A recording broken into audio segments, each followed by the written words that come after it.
Friends మీతో ఒకటి చెప్దామని ఇప్పుడే అదే రికార్డ్ చేస్తున్నాను. ఇది ఏంటంటే నా లైఫ్లోనే ఇలా జరుగుతుందా లేకపోతే మీకు కూడా ఎలా జరుగుతుందా నాకు కామెంట్లో చెప్పండి. ప్రతిసారి ఏదైనా ఒక గుడ్ థింగ్ జరుగుతుంది ఆర్ ఎల్స్ నేను ఈరోజు హ్యాపీగా ఉన్నాను అని అనుకోవడమే కొంచెం లేటు.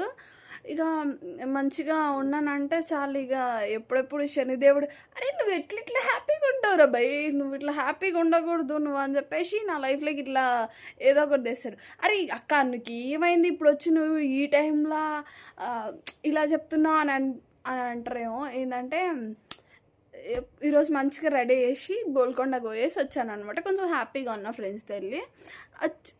అంటే 1-2 రీల్స్ కూడా చేశాను అనుకోండి, అది వేరే విషయం. దాని తర్వాత వెళ్ళాను, మళ్ళీ రిటర్న్లో బస్సులో వచ్చాను, రోడ్డు క్రాస్ చేశాను, వస్తున్నా. ఇంకా మన లైఫ్లోకి శనిదేవుడు ఇంకా ఎంట్రీ ఇచ్చుకోలేదే అనుకున్నా. జస్ట్ అలా నాకు అస్సలు మైండ్ బ్లాక్, ఎలా పడ్డానో తెలీదు. జస్ట్ నడుచుకుంటూ వచ్చి కింద పడ్డాను. 2 మోకాళ్ళు దెబ్బలు తగిలించుకున్నా. ఇక ఈరోజు నడిచే స్టేజ్లో కూడా లేమన్నమాట. మన 2 కాళ్ళు చిప్పలు పగిలిపోయినాయి. నడవడానికి కూడా చాలా కష్టంగా ఉంది ప్రజెంట్ అయితే.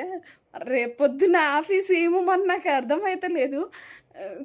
అందరూ అనుకుంటారు ఈ పిల్లకి ఏంటి మంచిగా సంతోషంగా ఉంది అని చెప్పేసి. But at the end of the day మనం ఎంత మంచిగా ఉన్నామో దానికి డబ్బల్లో శనిదేవుడు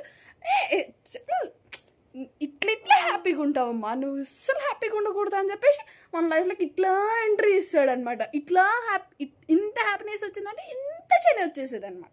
అది నా లైఫ్ స్టోరీ అనమాట. అది నాకే వస్తుందా, మీకు కూడా ఇలానే జరుగుతుందా? ఒకవేళ మీకు కూడా ఇలానే జరిగితే కామెంట్ సెక్షన్లో చెప్పేసేయండి మరి. బాయ్.